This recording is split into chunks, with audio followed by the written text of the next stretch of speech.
Hi friends, మన తెలంగాణ ప్రజలు BRS party కోటేయాలంటే భయం పడుతున్నారు. ఎందుకు అంటే 10 సంవత్సరాల అధికారంలో ఉండి ఒక ప్రజలకు గాని, విద్యార్థులకు గాని, రైతులకు గాని ఒక మంచి పని చేసింది లేదు.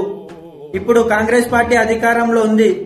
కాంగ్రెస్ పార్టీ నాయకులను గెలిపించుకొని వాళ్లతో కొట్లాడి పనులు చేపించుకోవాలని ప్రజలు అనుకుంటున్నారు. మన మాట్లాడుతున్నారు కేటీఆర్ గారు, మంచోని చూడకండి, చెడ్డోని చూడకండి, అన్ని చూడకండి, అన్ని చూడకండి, ఇన్ని చూడకండి, రౌడీని చూడకండి. బీఆర్ఎస్ పార్టీ కారు గుర్తు ఎక్కడ కనిపిస్తే అక్కడ ఓటేసి గెలిపించుకోండి అని మాట్లాడుతున్నారు. కొద్దిగా సిగ్గుందా కేటీఆర్ గారు? 10 సంవత్సరాలు మీరు దోచుకొని తిన్నారు.